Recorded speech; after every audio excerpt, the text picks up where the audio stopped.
महाराज जी आप यहाँ जूना अखाड़े में हैं, आदरणीय अवधेशानंद जी महाराज जी के आश्रम में हैं और आप संत हैं, इस महाकुंभ में आए हुए हैं, प्रयाग की धरती पर आए हुए हैं।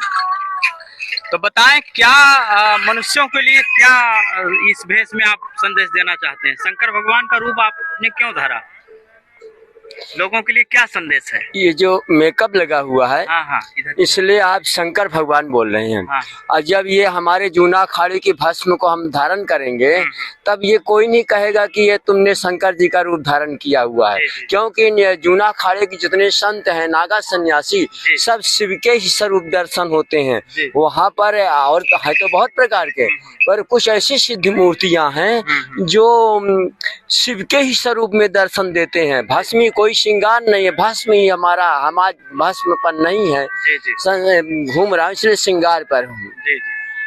तो और मैं अपने आश्रम में हमारा ये जो जितने यहाँ के स्वामी जी के जितने हैं कार्यकर्ता सेवादार, ये मैं उनके परिवार का हो चुका हूँ। हाँ, सब हमको मानते हैं और गहराइयों तक न जाइए कि मैं कौन हूँ और क्या हूँ। महाराज जी, ये गंगा मैया सबकी तारनहार हैं और आप कहते हैं कि मैं भस्मी रमाता हूँ और अपना जो है भस्म से भगवान शिव के भक्त हैं। वो माँ से ही हमारा श्रृंगार है। हम बड़े विशाल रामलीला मंच पर भी प्रदर्शन करते हैं और भगवान गणेश, हनुमान जी की आरती और रामायण जी की आरती इसी रूप में होती है जो उदयपुर महाराणा प्रताप की भूमि में चल रहा था, मेवाड़ में। वहाँ से छोड़ के सबको और मैं अपने स्वामी जी के दर्शन के लिए और कुंभ का दर्शन पाने के लिए यहाँ पहुँच गया हूँ। और आप लोगों का दर्शन हुआ, कुंभ 19 में हुआ था और 2010 हरिद्वार महाकुंभ में मेरा संस्कार दीक्षा हुआ। महाराज जी, अपना शुभ नाम बताएंगे? मेरा नाम अखाड़े से पड़ा, ऐसे स्कूल का नाम तो शंकर दयाल सिंह था। अच्छा। पर जूना अखाड़े से मेरा नाम भोलापुरी के नाम से पूरा रजिस्ट्रेशन बना। उस समय बना था जब संस्कार दीक्षा हुई थी। तो भोलापुरी तो एक तरीके से शिव का पूरा नगर ही हो गया है। तो यहाँ नगर जो बसा है प्रयागराज, उसमें आप हैं। ये पुरी है, गिरी है, सरस्वती है, ये सब ये कहाँ से आए, कैसी उत्पत्ति हुई इनकी? भगवान शंकर जी के 10 नाम कौन कौन से? ब्रह्मांड से पुरी, ललाट से भारती, जीवा से सरस्वती, बाहु से गिरी पर्वत सागर, तुक्ष से वन आरण्य, चरणों से तीर्थ आश्रम आदि गुरु शंकराचार्य। ये है भगवान शंकर जी के 10 नाम। जी, तो आपसे ये ज्ञान प्राप्त करके पूरे भक्तों को यहाँ जो आए हैं या जो वीडियो से ज्ञान नहीं, शंकर के जो दूसरे से ही बनती है। महाराज जी, एक बात और आपसे पूछना चाहूंगा कि ये श्रृंगार आप करते होंगे तो इसमें बड़ा समय लगता होगा? ऐसा है, 2 घंटा समय लगता है। और भगवान भोलेनाथ के हमारे पास सुंदर सुंदर भजन है, भजन को सुनते रहता हूँ, श्रृंगार होता रहता है। जी हाँ, ऐसा है। ये 12 मास का है। मंदिर में से मौजगिरी आश्रम आप मैं प्रयाग के हैं, वहाँ पर आज राजेश्वरी धाम मंदिर है।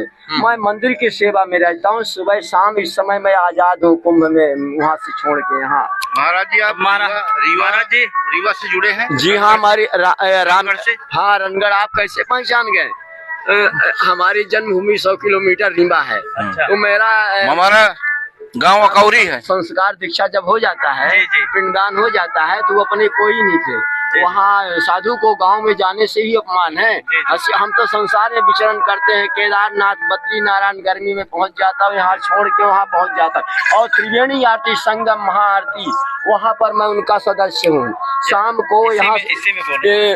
को यहाँ से जब पहुँचता हूँ तो सर्वप्रथम ऑफिस के अंदर हो जाता हूँ। पब्लिक मुझे देख नहीं पाती है। मुझे जब आरती का दर्शन ऑफिस अंदर से पाता हूँ।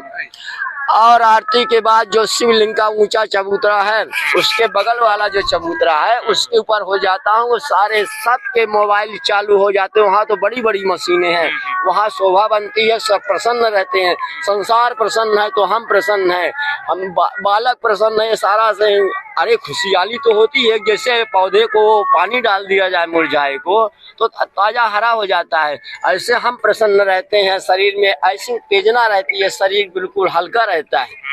नहीं तो हम अच्छा राम कथा नहीं होती है तो मैं उदास रहता हूँ। हमारा दुनिया शंकर जो हैं वो सर्वश्रेष्ठ देवता माने जाते हैं। जी हाँ। ये कहा जाता है। आप यहाँ सर्वश्रेष्ठ अखाड़े में भी हैं। ये जूना अखाड़ा है और में भी रहता हूँ। अवधेशानंद जी का ये अखाड़ा है। बहुत सारे देश में विदेश में यहाँ भक्तजन हैं और उसको ये आपका रूप देखकर बहुत अच्छा लगता है। बच्चे भी बहुत प्रसन्न होते हैं। समस्त किन्नर अखाड़ा महामंडलेश्वर लक्ष्मी उनके वो हमारे साथ और महाकौशल्यानंद जी यात्रा भी कर चुका हूँ मैं। तो हम ये पूछ रहे हैं कि नागा साधुओं का दर्शन आप करने जाते हैं या कैसे कर सकते हैं? वहाँ से जब जाता हूँ तो सबके दर्शन पाते हुए चला जाता हूँ, उनके बंधन में न आऊँ। है ना। मैं स्वतंत्र निराला हूँ, संसार में विचरण करता हूँ। मैं चिलम नहीं पीऊंगा दिन रात, तो वहाँ तो जीवन फिर हम नहीं अच्छा है ना। वहाँ दिन नागा साधु किस अखाड़े में कहाँ? ये पुल के नीचे है। लोगों को आप बताएं कि नागा साधु कहाँ मिलेंगे? वो मिलेंगे रेलवे पुल के नीचे, वहीं पूरे अखाड़े बने हुए हैं, नंबर वाई नंबर जितने अलग अलग हैं। अच्छा है ना, वो सब वहीं दर्शन होगा। महाराज जी एक बात और बताएं कि आपके घर परिवार के लोग भी तो हैं, उसका आप बता रहे हैं कि हमने वो कर दिया, पिंडदान से अपना कर लिया है कि 2010 में पहले मैं रामलीला में रहता था। मेरी माँ थी। अच्छा। खेती करता था। इसके बाद फिर 2010 में ये झंडे के नीचे कह रहा हूँ, मेरे भाई ने मेरी माँ का ही हत्या करा दिया। ओहो। तो वहाँ से जब 13 बरकी भाई ने माँ की हत्या? हाँ, क्योंकि वो दारूखोर था, ट्रक चलाता था। अच्छा। और लड़ाई झगड़ा में माँ की हत्या हुई। अच्छा। और रात को 10 बजे उसने तेल डाला, अपने शरीर में आग लगाया और 19 दिन जिंदा रही। मैं रामलीला में था शक्ति नगर। जब वहाँ से पहुंचा रीवा तो बताया तुम्हारी माँ जल गई। अस्पताल में देखा 3 घंटा जी है, मेरे हाथों से पानी पिलाया है। और 3 घंटे के बाद तब से मैं फिर 4 साल घर गांव खेती संभाले रहा। फिर रामलीला में रहता था। हरिद्वार महाकुंभ में जो ये रामलीला मंडल गया तो वहाँ पर जो राम लक्ष्मण थे उनके पिताजी से नागा बाबा बोले तेरा जीवन बेकार हो रहा, तू यहाँ संस्कार दीक्षा कर। तो मैंने सोचा हरिद्वार में महाकुंभ में मेरा संस्कार दीक्षा हो, इससे बड़ी बात क्या हो सकती है नहीं। मेरे पास तो कुछ नहीं था, पर ऐसे गुरु मिले जो कुछ भी पैसा नहीं लगा। मेरा पहला संस्कार शाही स्नान में महापुरुष हुआ। महाराज जी एक बात ये बताएं कि ये तो एकदम भगवान शंकर की तरह आपका बात है। वो जैसे महासती के रूप में जो है पूरा भारत भ्रमण करते रहे और आप माँ के कष्ट में जो है पूरा भारत भ्रमण करते रहे, तो लोगों उनकी कहानी और आपकी कहानी मेल खाती है। भाई ने कहा अरे माँ का दुख जो है आपको वैराग्य ले आया। मेरा भाई जब माँ का सगा नहीं हुआ तो मुझे भी बोला अरे माँ को फूंक दिया रे, तेरे को भी ताप लूंगा, यहाँ साधुगिरी दिखाता है। हमने कहा तू जगह जमीन संभाल, न तुझे देखूं न मैं तुझे देखूं। और मैं संसार में रामलीला चलती रही और संस्कार दीक्षा के बाद संसार में भ्रमण करता हूँ। अब साधु लीला चल रही है। अभी इस साधु लीला में आपका अखाड़े में यहाँ क्या नाम पड़ा है? मेरा बता न भोलापुरी जो भोलापुरी स्टेशन जो बना। हाँ, भोलापुरी के नाम से बना है। तो ये 10 नाम की झोली है, तो इसमें सारा रजिस्ट्रेशन रखा हुआ है। हाँ। ये भोलापुरी जी हैं। और जैसे भगवान शंकर को अपने सती से जो है वैराग्य हुआ था, उनका शव लेके पूरे भारत में पूरे इस पृथ्वी पर घूमे थे, उसी तरह से भोलापुरी महाराज जी हैं। इनका दर्शन जो है पाने के लिए लोग लालायित रहते हैं। और ये पंच जूना अखाड़ा में रहते हैं ये, और भ्रमण पूरे मेला क्षेत्र में करते हैं। और इनकी कहानी यह है कि माँ की हत्या भाई की वजह से हो गई थी, इसलिए हमने वैराग्य ले लिया। तो ऐसे ऐसे लोग इस महाकुंभ में हैं, इस त्रिवेणी में हैं। और जैसे सती के कारण, कष्ट के कारण भगवान शंकर को वैराग हुआ था, वैसे हमारे ये जो संत हैं इनको वैराग हुआ अपनी माँ के निधन के बाद से। साधु जीवन राजा जीवन होता है, निराला रहता है संसार में, चाहे जहाँ जाए कोई ब्रेक नहीं है ना। और गृहस्थ में तो यह मुझे दलदल की दुनिया दिखाई देती है। इनके साथ में रह के हर इंसान हर प्रकार की बातें करता, लड़ाई झगड़ा हर बवाल से दूर है। ना तेरा है ना मेरा है, संसार में भजन करो और इसके साथ तीर्थों का दर्शन पाओ। कोई किराया नहीं, जहाँ जाओ वहाँ दक्षिणा चढ़ती रहती है। एक बार डमरू बज जाए महाराज जी।